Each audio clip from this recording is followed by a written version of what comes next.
And we're back, episode 118. And guys, before we dive in, show sponsored by Attack. If you haven't heard about Attack, go follow them on social, atac.app. It's a really cool app. We've been playing around with it. There's technique, there's leaderboards, there's workouts. It really helps you kind of control and stay in focus of your workouts. Very cool app. If you want beta access, go tweet Brian Heller. He's at ATAC Boss, Attack Boss on Twitter.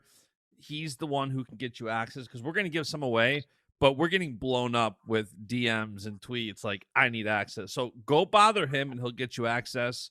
But with that rightfully so. I'm going to cut it. Rightfully so. I mean, it's awesome. It's a sick app. It is super sick. Like, I've been logging all my stuff. I freaking love it. But as you're saying, you want to introduce him? You got it? You can introduce him. All right. So 165-pound national champion, savior of Stanford athletics, Shane Griffith. What's up, bro? What's up? Good to be here. Dude, how's everything? Just in general, bro. Like, just once you guys got the news and everything. Yeah, everything's good. I mean, I'm in California right now. So I've been practicing with the team. I mean, it was awesome, getting the news.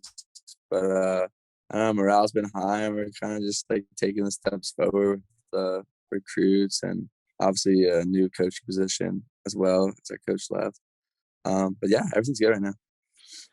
Do you feel like personally responsible for this? Like, obviously so much went into it. Like, everybody, including myself, like, I was posting multiple pictures of you from a duel like a year or two ago where you had sunglasses on outside. Like, that was the ultimate mood. And we kind of briefly talked about it on the podcast earlier in the week, like saying, look, obviously, I hope they make a movie about this, because as you watch the movie, you're going to show everything happening in the background, and then they're going to follow your wrestling season through. When going back to NCAAs, when you won and leading up through the tournament, did you feel like your performance in this tournament could help save the program?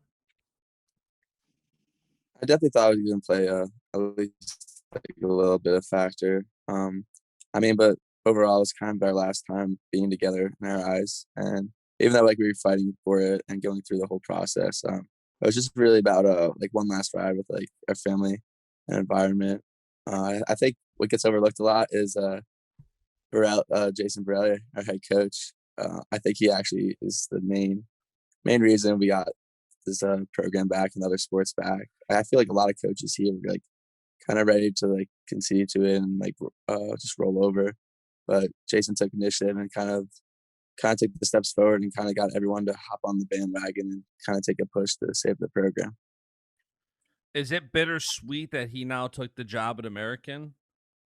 Yeah, it's bittersweet. I'm happy for him. We had a bunch of talks about it, and I mean, he felt bad, but we still were like uncertain about the situation, and another opportunity came up. I mean, he has a family, family first over everything. So, yeah, I'm really happy for him. It's bittersweet. Obviously, I'd love to still have him, but he's on to new things, and always got my support. Love that. I mean, I'm sure you've talked about this a bunch, but can you talk about a little bit just some of the stuff you guys had to go through this past season? Yeah, definitely.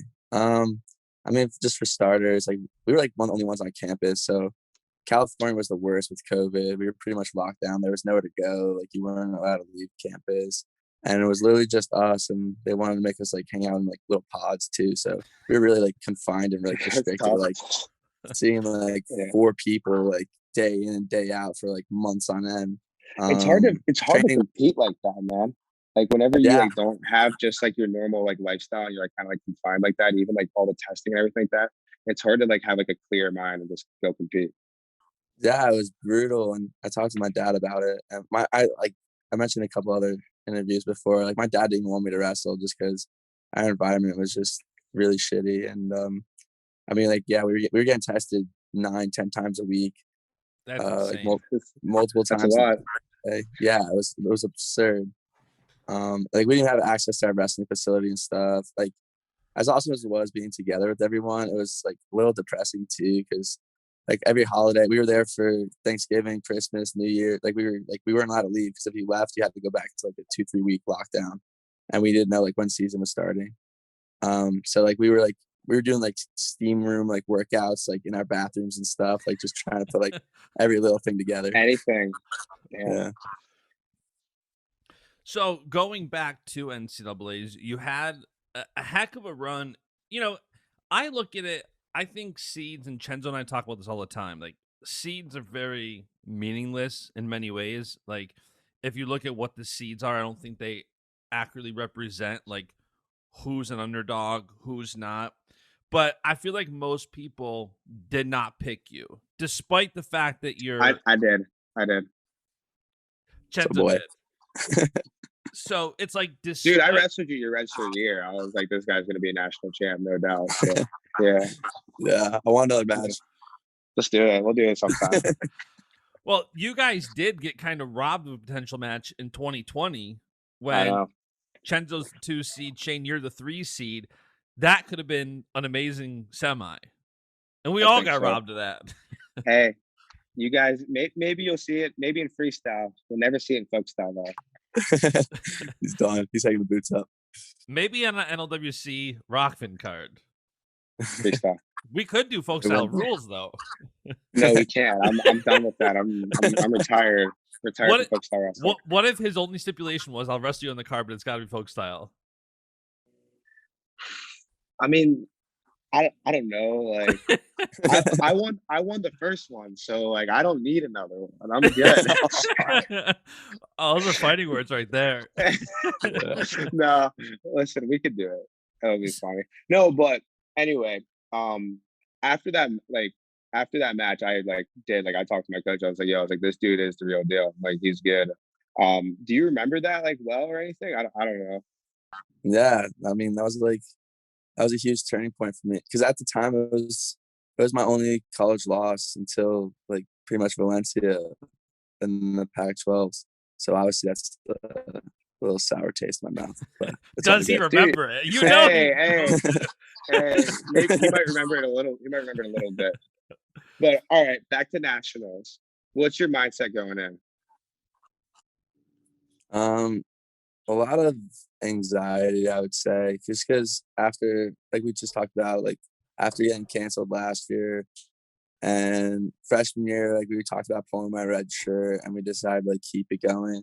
So then next year, obviously had a good season and then COVID happened, canceled that again. I just felt like I kept prolonging and waiting to get to nationals for so long. And I felt like it was just like about time I could finally like work for a national title. I mean, same thing like you went through before. It's just like something you worked so long for, and like I just felt like I kept getting so close to competing at the nationals and just kept getting taken away time after time.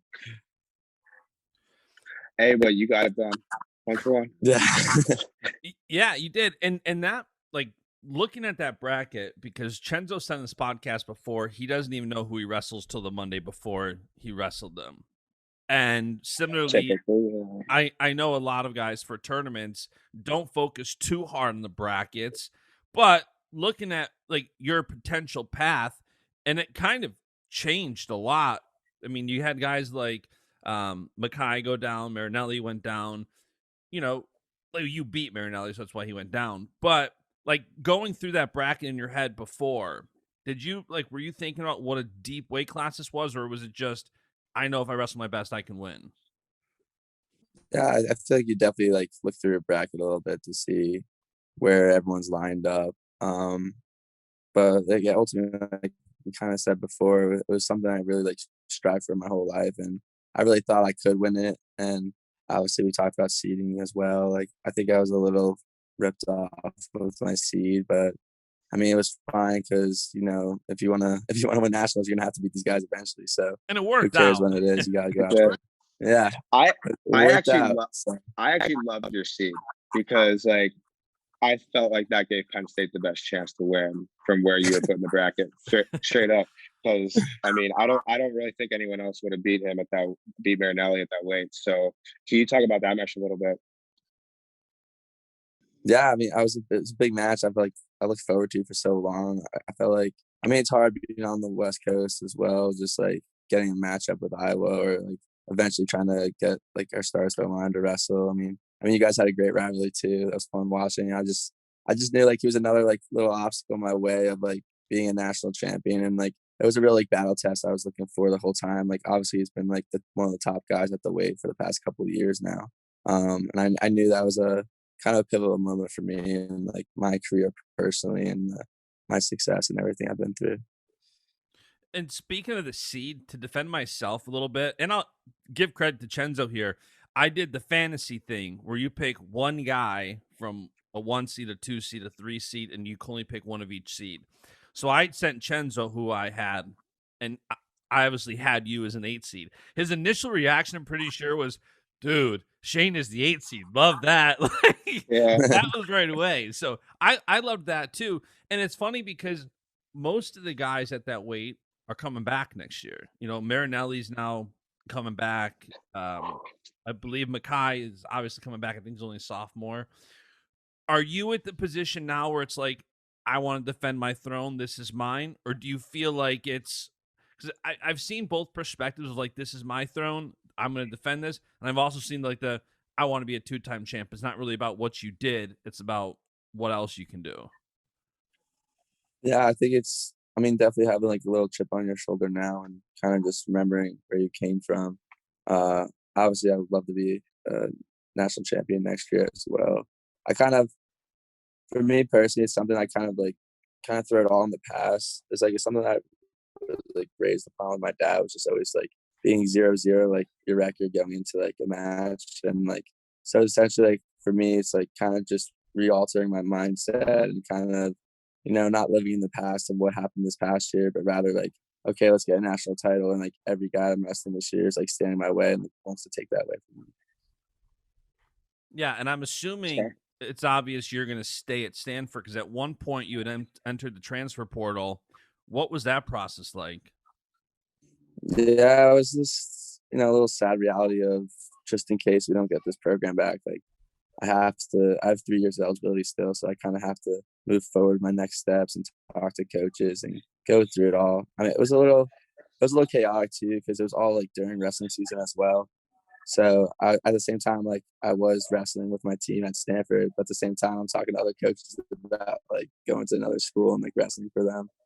It was a little awkward. But ultimately, it was good. I talked to a bunch of people, and everyone was like really supporting, and even through like recruitment, people were willing to help out with Stanford and do anything possible for that. So that was an awesome like outlook on it. But yeah, the process, it was good. I mean, right now, I love to stay at Stanford too. We're piecing together some stuff.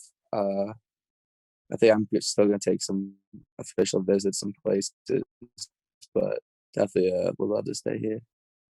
Yeah, especially since, coaching situation and everything is different now. So I don't think there's any harm in that. Yeah, I mean, people, I guess from an outside perspective too, people don't understand. We missed 2 years of recruiting as well, so we're Right. kind of like have to work back up from it. But we've talked to a bunch of guys, and we're making it work. And like I said, I'd definitely love to stay here and kind of rebuilding this program back up. And I gotta imagine that it kind of feels like you're a leader on the team, not only from your perspective, but winning the NCAAs, being a huge part. I'd say you were the face of saving the sport, and not even just wrestling, saving all 11 sports. Because every time anybody put out an article, ESPN, USA Today, the wrestling media outlets, whoever, it was your face on every single one since March. Does that play into whether or not you'd stay there or go somewhere else like this? Not necessarily the loyalty, but the responsibility. Um, yeah, I think it does play a factor. Like I said, Stanford's kind of home for me. I've met some great people. I love my teammates. Like it's just a great environment to be around. I mean, a lot of people that come out here too, they love it as well. And I talk to wrestlers that come out here to compete against us, and like everyone like kind of loves the environment out here. Um, Overall, like if I did have to go, I would. Sorry, just being like the face of everything. If I did have to go, I kind of like did what I had to do in my eyes and kind of made it work. But ultimately, like I've been saying, I'd love to stay here and kind of keep this program afloat and kind of represent our team and our family and kind of stay with these guys. Aside from not wanting Cenzo to go to the West Coast because of the time difference, like I would Mhm. not, it would be a nightmare to do this podcast with a co-host. It's already brutal setting up a time anyway. Right. On The the time East Coast. the time difference that'd be Right. a But bit I much. feel like if Cenzo came to visit out there, he would never come back. I Like, probably would just that's probably like, where I would stay. Yeah. when I That's picture the it. California lifestyle, I picture Cenzo. Like, Listen, I talked to Joey McKenna about Stanford whenever he was there, and that sounded just awesome. So yeah, like thank God for I'm being a PA boy. yeah, I don't stray too far away from home. What led you to going to Stanford from growing up in Jersey? Academic weapon. Yeah. Actually, funny story. I actually wasn't even like really recruited by them until Pat Glory, one of my really good friends from Jersey. He really wanted to go there too, and he kind of put me on the map and the radar for them. So I actually owe him a bunch because he's probably the reason I'm out here right now. But yeah, like I said, you just come out here. It's just an awesome place, awesome environment. Like one of my favorite things about Stanford is kind of the people you meet. You meet so many like extraordinary people and different backgrounds, different stories, and obviously some insanely smart people. But yeah, it's a great environment to be around, and obviously academically it's great. And wrestling was good until we got cut, and then kind of working back to it. What's your major?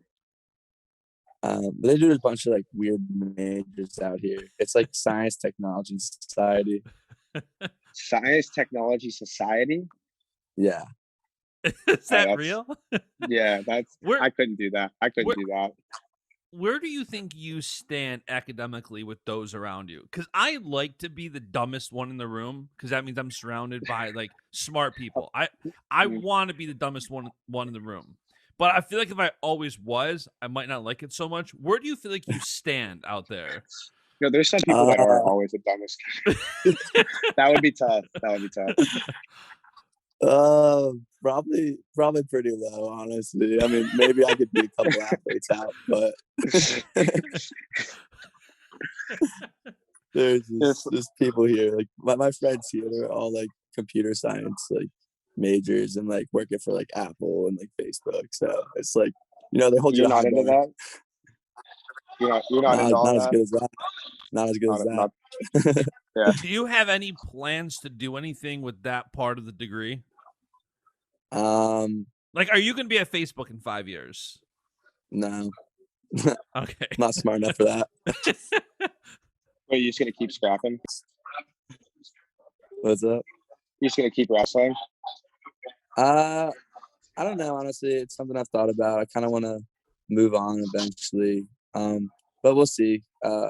Maybe go back to the NYRTC and out there. I know a bunch of those guys and train there a bunch. So yeah, we'll just, I don't know, just kind of taking it like year by year and kind of see what unfolds. Yeah, one day at a time. Yeah, exactly. Something like that. Do you have any freestyle plans? Like what is your competition plans look like as of right now for the future? I take a lot of time off in the off season. Obviously, like I actually do really enjoy freestyle. I think it's really fun, and hopefully, like one day there's a transition for college wrestling to move over to that for kind of our international level and kind of after like the Olympic level as well. But yeah, right now I'm just kind of focusing on folk style, and I take it pretty light in the summers. Just I'll train here and there, obviously, but kind of just easing back a little bit, and maybe next year kind of compete for hopefully a world title or something, and you know, beat the Cenzo. Let's run it. Hey, we both got to get there first, so yeah. Me more importantly. When you take a lot of time off, where does your weight go? Do you gain a lot of weight? Honestly, I try to, but I don't know why it takes me so long to put on weight. So, dude, me too, man. It's crazy. Like, I'm like, my coaches always ask me, I'm like 175, 176 right now. But like, I try to eat everything and lift. It's just like, it's so hard for me to put up weight back on. So are you thinking 65 again next year? Yeah, my plan was actually to go up because I was kind of pushing like low 80s. But right now, like, yeah, I hit a wall. I can't like put on weight for nothing. So I guess we'll kind of see what the next couple of months bring. I mean, I know Jo has some crazy nutrition stuff that he puts in him on days that he competes. Maybe you could just hit him up, take that every day. All right, yeah, I'll do it. I'll do whatever I have to do. Yeah, his ascent plan is very unique. He got into it a little bit on this podcast, but his ascent and descent plan is unlike anybody else in the sport, I'm convinced. Pretty crazy. It's pretty crazy, yeah. And he knows what he's doing. And speaking of freestyle, we always have this segment. We ask a lot of people, freestyle or folk style. What do you think? That's a tough one for me. I think I'm definitely in the middle because I love the top bottom aspect of folk style, but I think freestyle is more fun. So I think I'll say freestyle. If you had to watch, like if wrestling was on and it could either be a duel or it's, the US Open, whatever. If you're turning wrestling on to watch, do you want it to be freestyle or folk style? That's a good question. I would definitely get freestyle then. I mean, it depends, man. Like a good folk style match is if it's like two random colleges, but if it's like Iowa versus Oklahoma State, I'm gonna watch that all day. Yeah. Yeah. Like, I think the thing I think hurts folk style a lot is the top bottom game where like you get guys that kind of just ride for the riding point and then you get like 2 minutes of like no action kind of thing. Yeah, just laying on them. Yeah. Just laying on top of each other. That's what it looks like. But obviously, it's not what's happening. But that's what it looks like. And that's where my viewpoint comes from. Is as a fan, like if I tune into like a boring dual meet, there's nothing worse. I rather tune into freestyle unless it's a really good dual meet, a really good match. You can't beat that. Yeah. But so speaking of decisions, we have a segment on the show, and now it's sponsored. It's a rapid fire word association brought to you by Rapid Fire Keto Coffee, which I'm drinking. This stuff, by the way, is just lights out. I'm out already. Yeah, we've got more coming. This stuff has it's keto, obviously, but it has MCT oil, grass-fed butter, all sorts of stuff. I drank it before the show. I'm like flying right now. So Rapid Fire Keto Coffee, go get that online. It's amazing. They have pods, instant coffee, ketogenic creamer, everything. Amazing stuff. So we're gonna each give you 3 words, and it's a rapid fire word association. First word that comes to your mind. And the last couple of guests are big on names. It doesn't have to be a person. It doesn't. It does not have to be a person. It could be anything. Yeah, it can be anything. If it is a person, like if a person's the first thing that comes to mind, that's fine. Person. Yeah. So I'll go first. Jersey. Beach. Okay. That's wild because my first one's California. Beach. Also beach.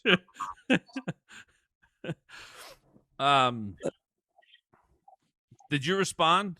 California. Oh, Stanford. That's a good one. Vegans. Yeah. Ooh. My friend Mike. Person. All right. I'm going to stick with the same thing here. Pennsylvania. Wrestling. I love that. That's 2 for 2. That's a good one. That's a good one. Yeah. All right. Third one. Delta Force. Ooh, Ty Gase. His dad got me into that. I remember him also. Yeah. Like I think I used to wrestle him when we were little kids.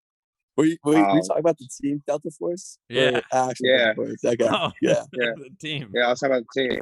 All right. My last one is espresso. Phil's coffee.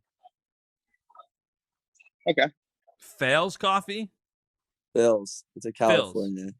Phil's. Okay. Thing. Oh yeah. I've had Phil's like twice. Yeah, I've never heard of it. They put like a mint leaf in it. I didn't like it. You got like a mint mojito kind of thing then. Yeah, they put like a mint leaf in my coffee. I wasn't a huge fan. Oh yeah, I'm not about Yeah. that. No, Yeah, I took it out. I like those either. I watched them make it and put it in there. I was like, oh, I can't wait to take that out. Is it advertised or is it just like a staple of what they do? They just threw it in there. They didn't tell me. Yeah, no, Like- yeah, they do it. They just throw it in. Like it's for not on a someone. menu board or anything. It's not like Nope. latte with. With mint leaf. Nah. They just threw it in there. And I'm sitting in this coffee shop by myself. I'm actually out in like LA doing a camp. I was out by myself just at the beach. Like, and I was like, oh, we're gonna get a coffee. They put a mint in my coffee. Did you give it a shot before you took it out? Nope. Nah, maybe I should have, but Shane, is it good? Do you drink your coffee with it? Yeah, I don't get that type of coffee. I usually don't either. Yeah, Clearly he didn't mean to. Yeah. I think he did. What's your coffee choice? Like a vanilla latte, probably. Vanilla latte. Yeah. I could go for vanilla latte. I'm either like a guy who wants a straight coffee, or I like we talked about a couple weeks ago, Right. like lattes, or your girl wants I'm starting to a latte. I'm starting to get into those more, man. Like, I don't like it, but like I'm a black coffee guy, but I'll get a latte every once in a while. I Yeah. like when the flavors, like this instant coffee I'm drinking, the rapid Once a fire month. stuff is like it's caramel macchiato flavor. It's good. Yeah, it's super good. It's super good. Like it's really good. So that's Rapid Fire Word Association, brought to you by Rapid Fire Keto Coffee. Go get some of that. That stuff is like liquid crack. Really, really good. I can't even talk. That's what it does to you. You just start spitting out words that aren't even. Oh, they don't even make sense. So Shane, what's next now? You just kind of chilling, just taking some time off, or? Yeah, I think so I sped up my academic plan a bunch. So I think I'm still gonna plan on graduating this summer, and then like I said, so I'll just be taking classes, go on a couple visits, kind of decide what's next in the store, and kind of get my master's somewhere. But pretty light summer. I feel like that's really speeding it up. What are you now? Yeah, so, you're a junior with sophomore eligibility. Yeah. Man, yeah. It was did just you hard. speed yours up? Me, my 5-year degree. No, I did not speed that up. Mm-mm. Yeah. So I mean, we just didn't know what the program. You got to be somewhere higher on the academic. You have to. I was just ladder than us. Getting your degree, like speeding things up. You're not the dumbest guy in the room, then. No, he's not. He's probably not right now. Those are the 6th or 7th year college guys. Yeah, man. You just gotta be people out here. It's a new world. We might have to come out sometime. We might have to like do a Baschamania California trip. Dude, I don't know if I can, because I might not come back. But like, I might get lost like in the ocean or something too. I love being in California. It's just the time for me. The time difference. Like, I stay hardwired on New York time. If I'm in California, Vegas, Texas, it takes you like a day. No, I live on New York time. So when we were in Texas, we were there for a week, and Luke Gardner kept complaining about the time change. I was like, dude, like Yeah. it's at 1 hour and it's been a week. No, that's how I am. When I'm in Vegas, California, wherever, I live on New York time. I'm just the consistency. I can't deviate from it. It is what it is. All right, Shane, any final words for the podcast before we let you go chill and try to get your weight up? No, just thanks for having me. This was fun. It was awesome. I have one more question. Favorite like weight gaining meal? Ooh, okay. You give me a healthy one and a non-healthy one. Okay. Well, if you're going healthy, I make just like a bunch of, this is basic, but just a bunch of chicken and rice all the time. Okay. Super simple. Chicken and rice. Non-healthy? Non-healthy. Pizza. Like, so compare, like, you're in California, but you're from Jersey. Like, you like the pizza in California? No, it's horrible. Food's way better in Terrible. Jersey. Food's way better in Jersey. I love Jersey food, Jersey pizza. I think it's Yeah. top. Yeah. I was so privileged. Might go get some today. Yeah. California food is good, like high end. Like, they have some good high end food. Their sushi. everyday food is garbage. Yeah, definitely. Like you said, there's a place like Nobu out here. It's like super expensive, but like really luxurious, and like it's so good. But then like you're saying, like the average food's like not good. Right. Yeah, they cater to the rich out there. That's California. They do. They definitely do. They don't care about millennials unless you're a TikTok star. They don't care. Yeah. I gotta get on that, man. Yeah. I'm gonna make a TikTok. Someone make me a TikTok. I'm too old for that. I don't know how to. I made a TikTok and deleted it like a day later because I like. No, do you still have it? No, I don't think I ever used it. It was like it's more of owning a marketing agency. You have clients ask you like, "What's TikTok all about?" So I had to go through the whole process. So just make TikToks of your pond. Yeah, I made one about my turtles to like test the platform out. Sick. I want to see it. I don't know if it's still there. It's gone. I deleted the app. I don't know if the account might still be there. I'm sure it is. Probably is.